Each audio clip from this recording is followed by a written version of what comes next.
Meu querido amigo, professor doutor Roberto Badaró, muito bom dia. Como vai você, meu amigo? Bom dia, vou bem. Aí lutando mais um dia contra esse coronavírus.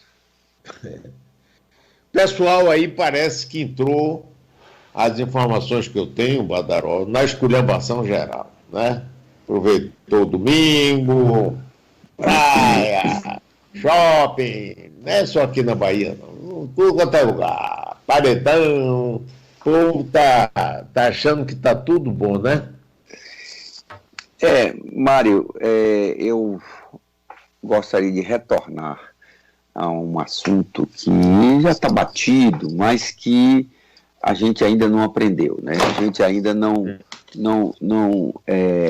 internalizou isso.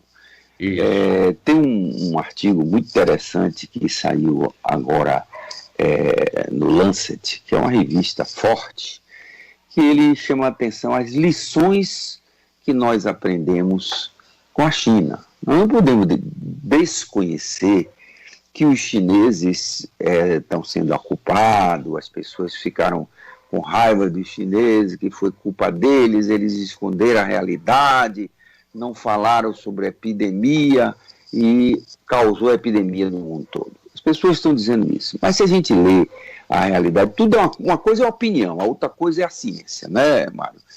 Então, esse artigo, ele mostra o seguinte: quais foram as lições aprendidas com a China?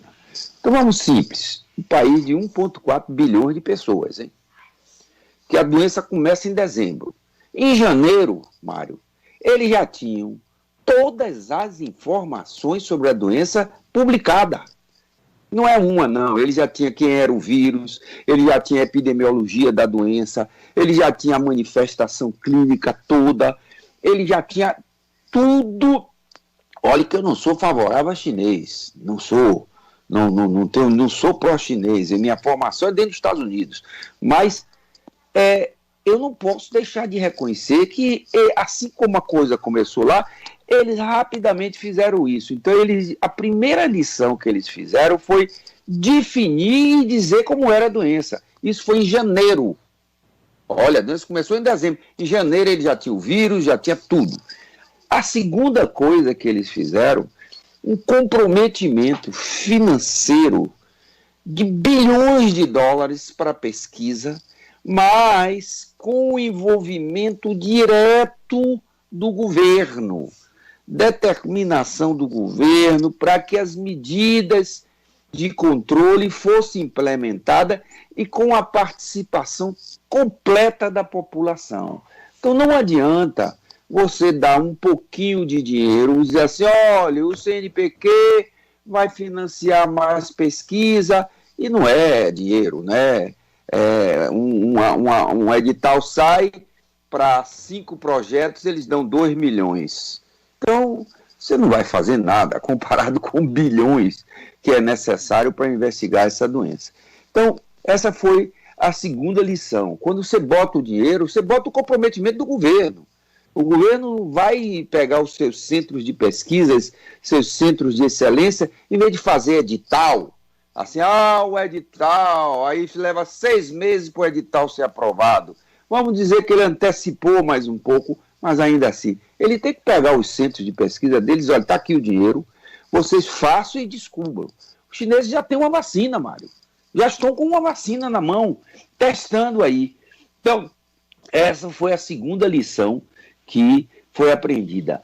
A terceira lição que se aprendeu com a China é que a participação da população, do povo na implementação, que é o que você acabou de falar aqui, ela é obrigatória. Então, primeiro, as medidas do governo não podem ser distanciadas de uma discussão com a população e ver qual é o nível que a população tem para aceitar aquela decisão. Então, não é agora vamos abrir com uma decisão política sem um programa educacional, sem um programa de vigilância, sem um programa de reestruturação de cada instituição. Então, o governo, me perdoe os governantes, ele tem essa responsabilidade também. Ele tem a responsabilidade de dizer, olha, eu vou abrir, mas eu vou educar a população, eu vou fazer com que as associações de bairro tenham responsabilidade, recebam auxílio para poder fiscalizar as pessoas. Então, não é uma atitude isolada. Então, a China, mais uma vez, mostra isso. Ele mostrou, dizer, olha, nós tivemos a doença, mas a doença está controlada em 1,4 bilhão de pessoas. Não é qualquer 100 milhões de pessoas, não. É muita gente. Então, esse é um ensinamento importante que a gente tem. Eu tenho muita preocupação de que a gente fique enxugando o gelo, viu, Mário? Tenho preocupação. Estou lhe dizendo com muita honestidade. A gente tenha trancado as pessoas 5 meses dentro de casa e depois as pessoas venham a adoecer porque nós não fizemos as medidas de contenção e de plano de reabertura adequado. Então eu estou lhe dizendo isso, não estou fazendo crítica a nenhum governante, muito pelo contrário, eu estou chamando a atenção que é preciso conhecimento. É preciso usar a experiência chinesa. É preciso usar como eles fizeram e acertaram. É 1,4 bilhão de pessoas que hoje tem surtos. Claro, vai ter surtos. Você tem um surto ali, outro aqui, mas a doença não está mais pandêmica lá. Então, eu acho que a gente tem que chamar atenção a isso. Eu fiquei triste com a sua abertura. Triste, você dizendo, olha, isso aqui está... Porque você está constatando um fracasso. Você constatou, Mário, um fracasso. Eu não posso dizer a você que você está errado. Então, hoje eu estou um pouco chateado com esse tipo de coisa. A gente se esforçando, eu não quero ter a sensação de estar enxugando gelo. Então, hoje eu vou abrir a segunda-feira dizendo eu estou muito preocupado com essa reabertura sem planejamento. Pois é, e a gente está vendo, né, nos estados que reabriram, como São Paulo e vários outros, né, o bicho pegando. Minas Gerais, estava aquela maravilha, não sei o que, daqui a pouco, vai lá para cima. Os gestores não procuram conversar com quem entende da doença, infelizmente. Eu estou vendo essa doença desde 2003, Mário. Eu, em 2003, fui estudar o SARS-CoV-1, que matou centenas de pessoas em Hong Kong e na China. Então, eu estava nos Estados Unidos, eu saí com uma comissão para aprender essa doença. Então, o chinês não está estudando a pneumonia severa causada pelo coronavírus de novembro, não. Ele está estudando de 2003 e continuou fazendo isso. Né? Obama fez um plano, eu participei disso lá, para não deixar o Covid-1 chegar nos Estados Unidos, e o Congresso americano, lamentavelmente, não aprovou o plano. Ele agora passou na cara de todo mundo, disse, olha, eu mandei fazer hospitais, eu mandei fazer fábrica de insumos e de EPIs, eu mandei fazer fábrica de respirador, vocês não fizeram, olha aí, ó. O 1 não veio, mas o 2 veio.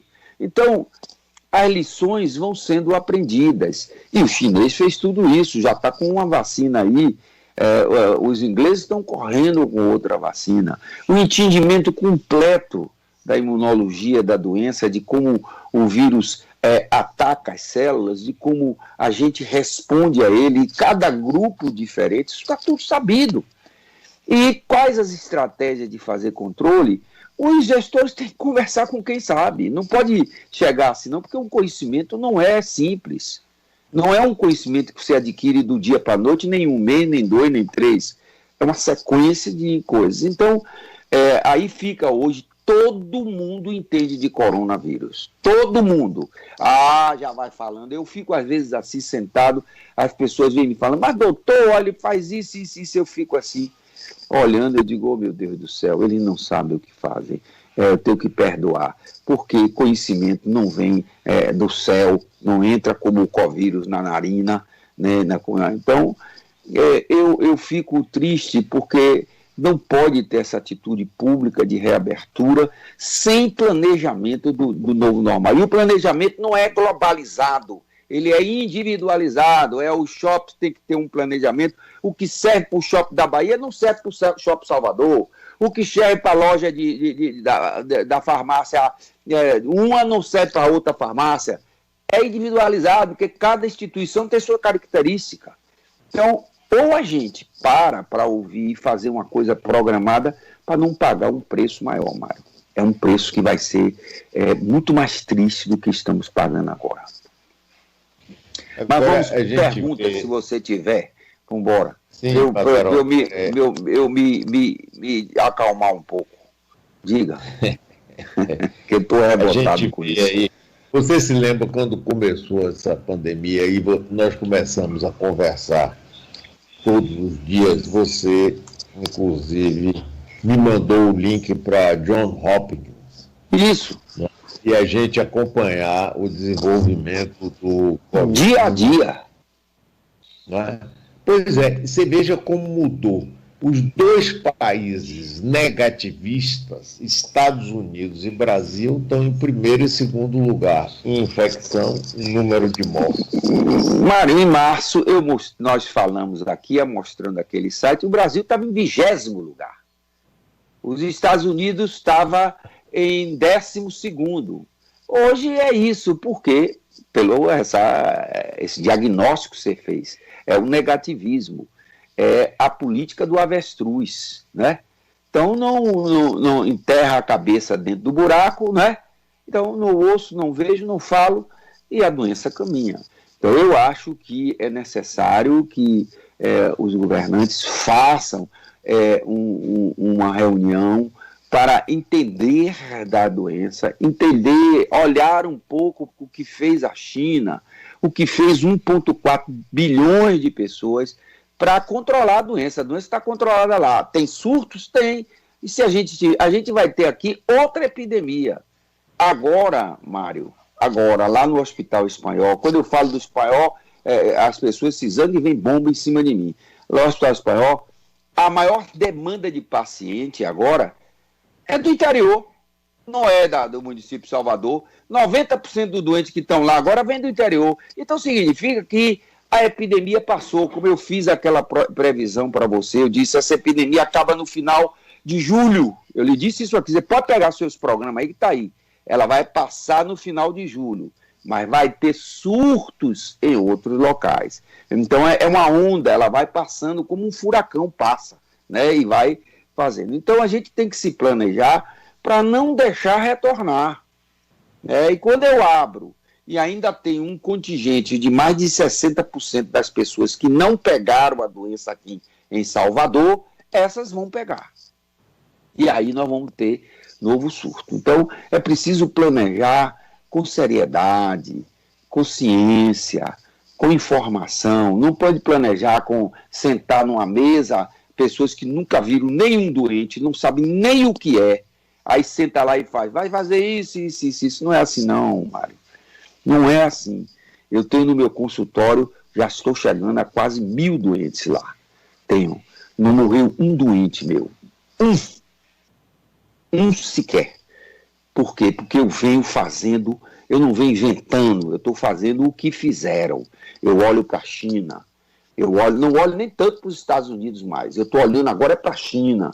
Eu olho para os Estados Unidos, mas eu olho para a China. O que é que eles fizeram? Vamos fazer a mesma coisa. Controlar a viremia, controlar a pneumonia, controlar a inflamação, controlar a microcoagulação que eles fazem trombose. Tem que controlar de maneira global. Você não pode fazer isso assim, não. E cada paciente é um paciente, é individualizado.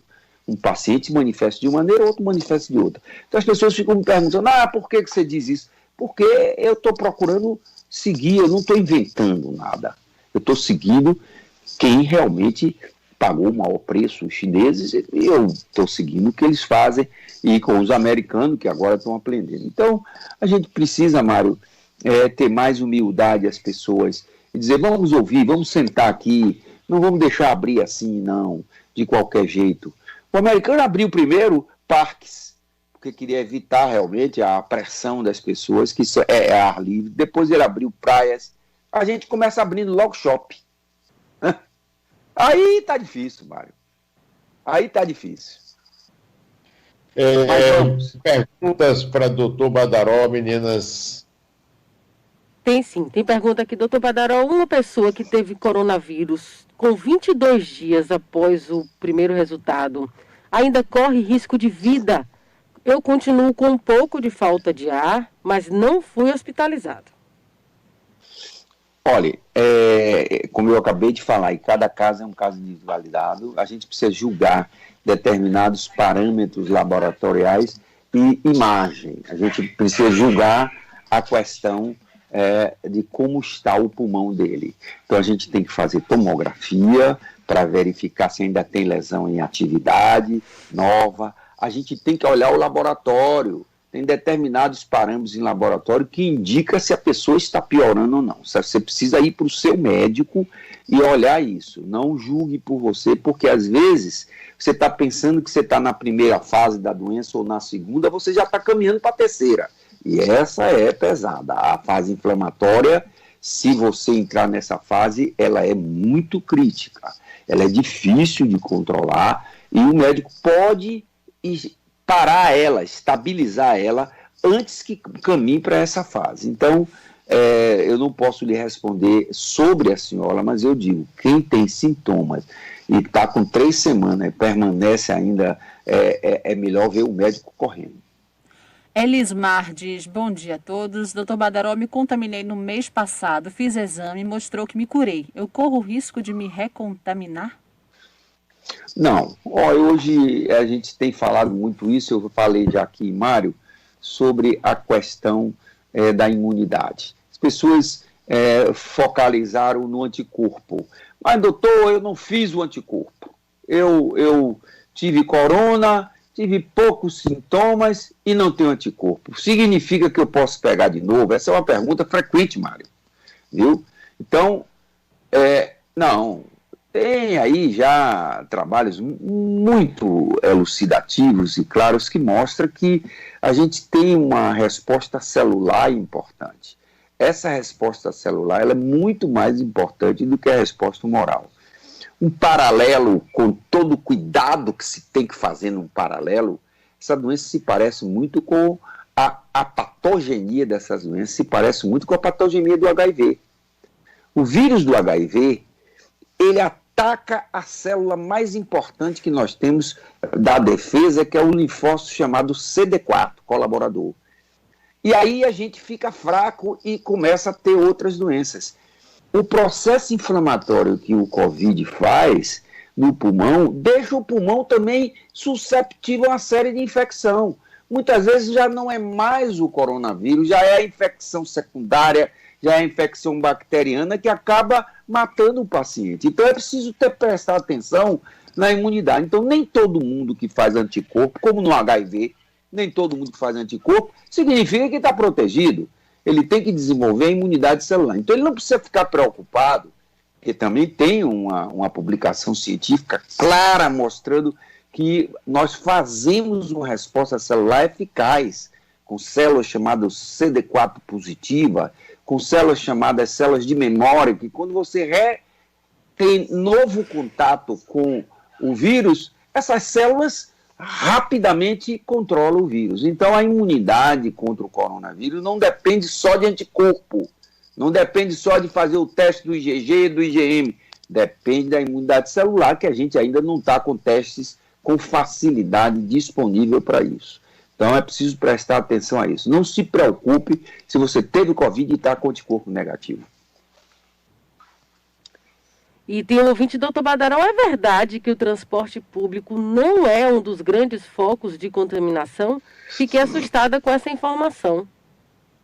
Olha, existem várias publicações, eu já chamei a atenção aqui em Mário uma vez, que essa doença se transmite no contato com as mãos, que a gente pega nos ambientes onde está depositado o vírus na superfície, e a transmissão oral. As gotículas, essas gotículas, perdigotos que nós expelimos ao espirrar, ao tossir, elas têm um alcance entre uma pessoa e outra que foi medido e a média de 1,5, 1,5 metro a 2 metros é suficiente para impedir que eu respire o ar de uma pessoa que está contaminada. Então, o transporte público, evidentemente, se fica um sentado do lado do outro, aí a proximidade é grande. Mas se obedecer o que tem sido recomendado nos transportes públicos, eles não têm esse perigo, desde quando a janela esteja aberta, desde quando há circulação de ar passe, ele não tem. E o tempo, está se estudando muito isso. Quanto tempo eu corro o risco se eu estiver perto de uma pessoa com coronavírus? Eu estou convencidíssimo disso. Se você fica menos de 10 minutos com a pessoa, a chance de você adquirir a doença é muito pequena, no distanciamento e com o uso da cobertura facial. Com a máscara. Muita gente usa a máscara pendurada no nariz, Mário. Pendura aqui embaixo.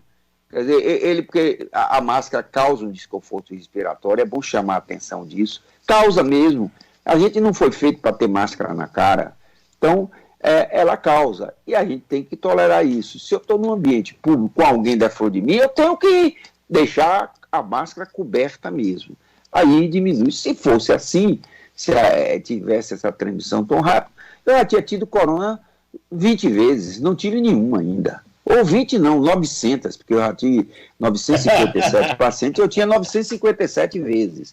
Então, não significa que eu não vou ter. Eu posso até ter, se eu descuidar, e a chance que eu posso me descuidar, ninguém é perfeito, mas eu procuro ter uma rotina específica para lidar com ele. Eu acredito muito se as pessoas tiverem a rotina, fizerem que elas não vão pegar a doença. Doutor Badaró, meu queridíssimo amigo grande, cientista, amanhã de manhã, neste mesmo Bate-Canal,